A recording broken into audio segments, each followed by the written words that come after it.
Welcome to the Dr. April Jasper Show, relevant conversations for business owners of today.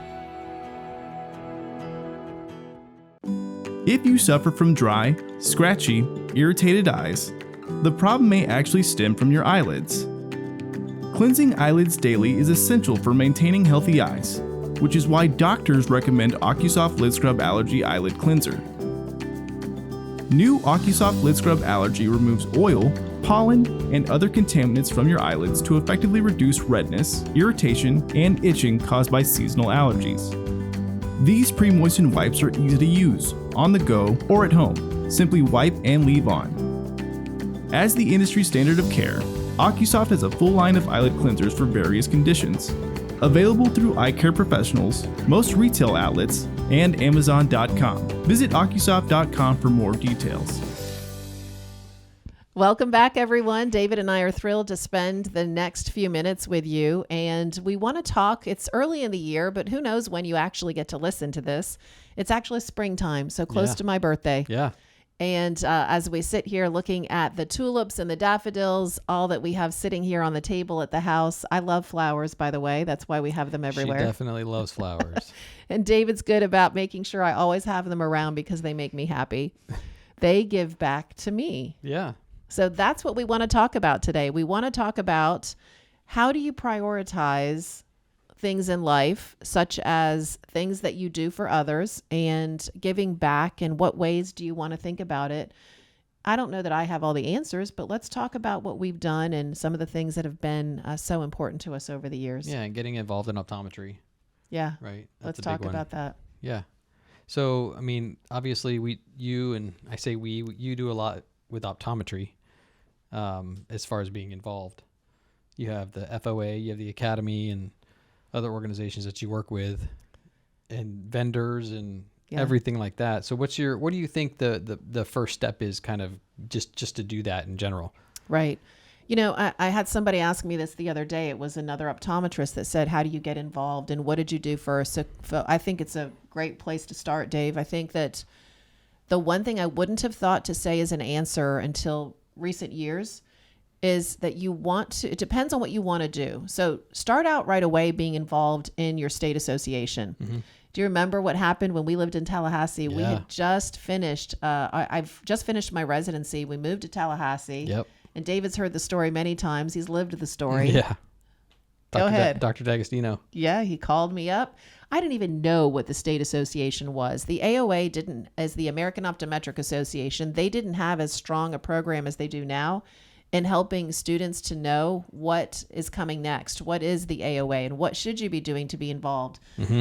So, and honestly, I was just so worried about getting through school. Right. Just let me pass the next test and let me pass my boards. And the stress level was, just extreme for me. So the last thing I was thinking about was giving back. At that point, it was just making it through. So staying afloat day to day. Staying afloat. And then we did our residency, and you and I had so much fun. We participated in some of the stuff that was important to me back then was to go to SECO and do a paper, a poster, so I could get there for less cost. So we did things like that, but we really didn't get crazy involved even then. Right. And then fast forward to Tallahassee. Yeah, we arrive in Tallahassee and like a week, 2 weeks later. They're reaching out to me, the optometrists there. They were amazing. A local society, though. It wasn't it wasn't the FOA or the AOA or anything like that. It was just a local society meeting. So Dr. D'Agostino reached out to me and he said, hey, do you want to go to a local association meeting? Mm-hmm. Which I had no idea what it was. And my first answer, typically when people ask me to do something like that, is no. And he would not take no for an answer. He said, how about after work today, I'll pick you up. I'll take you there. There's food. That does help when you're talking to April. If there's food involved, I'm often going to say yes. Yes, for sure. So I went to that first meeting and learned what the association was. That association there we called the Northwest Florida Optometric Association. Every region is broken up into a different association. Yep. From there, the Florida Optometric Association, where I became president of the FOA in 2016. I think it was 2016, 2017. Yep. And that was where we began that whole process. I learned from my friends how I could do more. And I didn't have a lot of money at the beginning of time. And That so it was wasn't about 90 money. Yeah, that would have been 96 was when you first started. And you actually got involved immediately with that association. Yeah. we Started did. moving up the Became ranks president of that association pretty within quick. a year or two, I think. And So- really, it was just about then. It's not when we say giving back, sometimes it's money, sometimes it's time. Right. And I hopefully will see people doing both down the Right, road. right. But start out with what you have. Yep. And for us, it was just what can we do to help with anything that needs done to help patients to be better cared for because optometry is better understood, Right. and help our colleagues to better be able to do what they need to do to take care of patients over time. So, And it was fun to see the new patients or the new doctors come into town after that yeah, and see how we could help get them involved in the state association or whatever it was, the local society or whatever. right. And it was gratifying. And you found out why Dr. D'Agostino did it. I mean, it was Yeah, just, he was amazing. it's just a part of life, and it's just a part of giving back that let's help Right. each other. Yep. So start there. And I knew all along I wanted to be a fellow of the academy, but I didn't at the very beginning have time, I felt. Yeah. We were just getting established, learning to live life without having to take tests every day. Can you believe? You were. I was just getting into Oh, it. that's right. You were just getting back into school. Right. I was just going to say, I still have my worst nightmares. You know, we all have our bad dreams once in a while. My worst nightmare that I have still, once in a while, I'll wake up terrified that I forgot to show up for a test. It's crazy. How do I still dream things like that? But that's how stressful school could be. Yeah. So we were just learning how to live life outside of school. Yep. But we wanted to make sure that we continued to stay engaged. You were going to school at this point. Yep. We didn't have kids yet. And Correct. I said, I still want to make sure that I become a fellow of the academy, but I didn't have time really to do a lot. So I Right. started thinking about it, saving cases because there are case presentations, case reports you have to do. Mm-hmm. So I started saving all of those so that I'd be ready when the day came. And eventually it did. It took me 10 years, but sounds like a long time. It's just because I didn't put my heart into it until we had kids and became more established. And then I said, I'm just going to get this done. So that was the next thing we did. Right. And then I think other stuff that we did along the way as far as giving back, we wanted to share our learnings, right? Right. So we moved to West Palm Beach from Tallahassee after Yep. the kids were born and you'd graduated. 6-7 years had gone by, and we said, let's get back home. Right. And 6 years. 6 years. There you go. David's good about keeping me on time here and honest with the timeline. After we moved back to West Palm, within a year, we bought a practice Yeah. and we About started. 6 months. Yeah, we were in. Yeah. And the practice, when we jumped in, I didn't even realize how many glaucoma patients we had. I didn't realize how many disease patients we were going to have, but we got engaged, we got involved, and we learned. I learned as I went along, bought technology I needed to buy. Right away. Yep. Got And involved then- with vendors immediately. Yeah. And by getting involved with vendors, what that meant was we had to learn to communicate with them and better understand the technology. And they were part of our team. Right.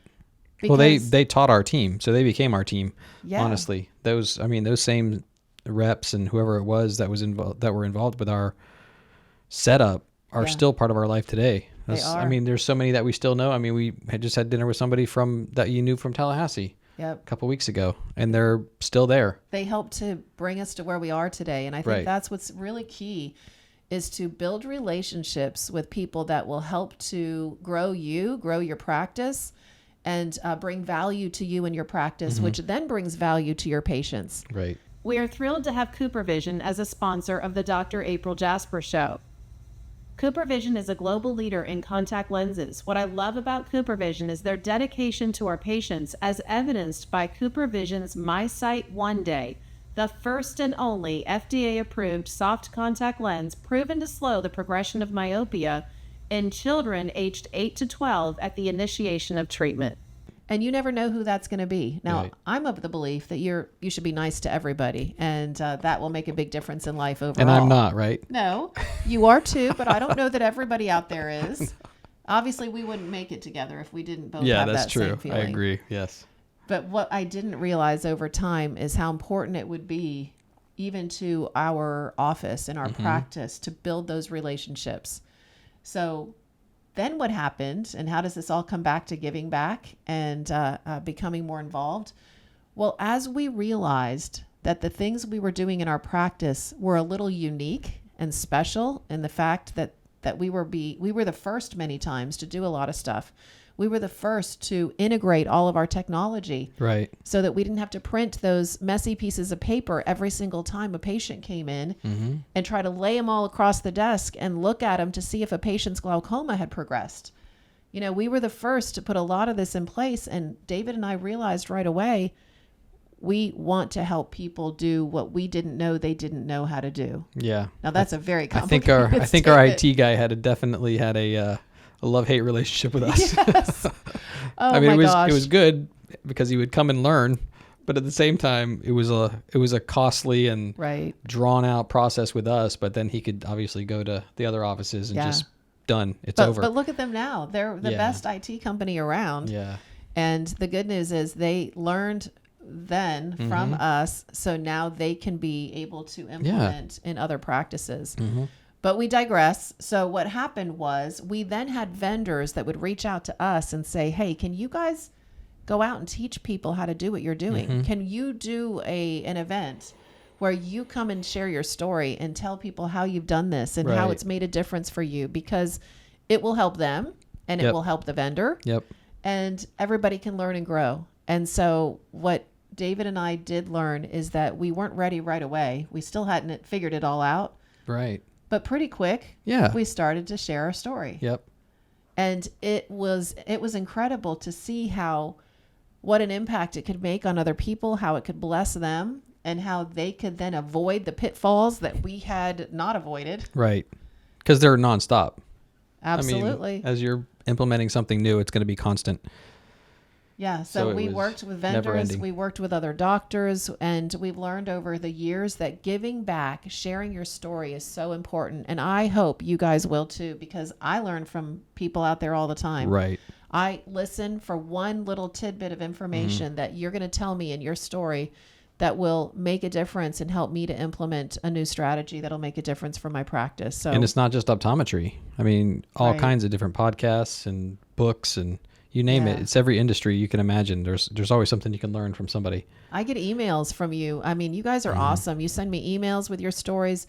You reach out to me when you see me at a meeting, and I love it because I can share it if you give me permission. And if you don't give me permission, then I'll just learn from it. So any of that stuff you can send our way. But on a personal scale, we encourage you, be involved in the AOA, be involved and create relationships, build relationships with your vendors. And remember, even the one you may not like for one reason or another, be careful, because one day they'll end up at a different company and you're going to need them. So you got to kind of get past the do not like. Doesn't mean you have to do business with them if they're unethical. That does happen sometimes, that there are those out there. Right. But just make sure you're building those relationships and then share your story. What That's else? basically what you started doing. I remember the first time we were out at iFinity in California. Was that 2005, I guess?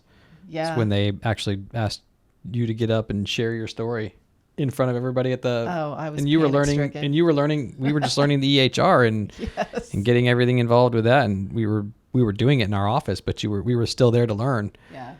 And they wanted you to get up and fill in for somebody. It's just Right. like, okay, Somebody sure. didn't show up, right? I That think was what so. happened. One of their I think so. speakers. Yeah. And David and I were out there just to attend. Learn. Yeah, and learn. Yeah. And they looked at me and said, hey, the speaker didn't show up. We're talking about integration. You've done this in your practice. Right. Will you get up and share with everybody? And I said, a room of hundreds of people? No, I don't do that. And they asked again. And Yep. one thing I always am worried about is disappointing people. And so that became a greater need not to disappoint them than me being anxious. And you Yeah. were right there with me. So David Yeah. and I scribbled down notes as fast as we could. And that's exactly what we did. Yeah. All I did was get up and share my story. I said, this is what I did. And then people would ask questions Right. and we could answer them. Mm-hmm. And I hope, and I know, I don't just hope, but I know that made a difference for someone else. Oh, yeah. Because they didn't have to have the same struggles we did learning on our own. Well, I think it made a big difference, and the evidence of that was for the next several years, you were helping them. Yeah. So, I mean, and you have story after story of people calling and emailing and Yep. texting wasn't a thing back then really, but Coming it to was, the practice when they wanted yeah, to. they were in and out of our practice all the time. And it was just, I mean, Yeah. it was great for us and great for other people for us to help them. Exactly. And I think that as you're listening to this and you're thinking, well, April, that sounds really good, but how do I share my story? How do I get out there and do this? First of all, you can email me, and I'm certain we can get articles put in magazines. That's one way. You can share it on social media. And then I would encourage you to speak at meetings. Like, just submit a course. I would be happy to help you. If you have a story and you're just like, April, I don't know how to do that because I've never spoken in front of a group before. Right. A lot of times the best way to get started is to be with someone else on stage so that you can have that mentorship and I can help you. That's how it worked for me. That first time I didn't have anyone up there with me, but after that I did a couple of my first CE events with other doctors, and they were so good at helping me to be stronger. They even looked at my slides and said, no, April, you need some sources. Dr. Michael Sullivan, he did a glaucoma lecture with me. And I'll never forget, he helped me put everything together and helped me to understand where I needed to have footnotes and sources. And, just having someone there to help you put it together can make the difference. And your stories will change someone's life for the better. Right. If we just did more of that, if we shared more of our experiences, it would make such a difference. It would. Even with your training to be, to do your triathlons. Right. You learn so much from other people that have been through it, right? Absolutely. Their experiences in doing Ironmans and half Ironmans is just invaluable. I can't even imagine not having that. Yeah. The first people that did it were just pioneers. Yep. But that's for any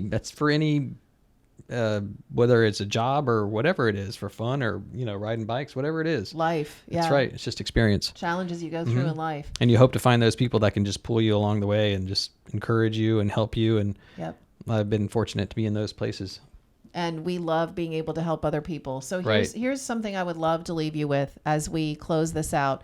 This has been all about giving back and what can you do to help other people and how do you get more involved in optometry as a whole. But what I want to encourage you with and leave you with is something that David and I both believe very strongly.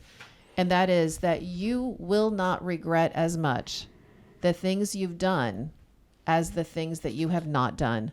So keep that in mind as you think about life going forward. If you have that something that you've always wanted to do, always wanted to share, do it, because you're not going to regret as much the things you've done as you will the things you have not done. Absolutely. Thank you guys so much for listening. We appreciate it. We look forward to seeing you next time, and send in any questions you have. Make sure that you follow us on YouTube and, just share with us the things that are challenging to you so that we can help to find solutions and share them with you. We may not know them, but we can find someone who does. So thank you again.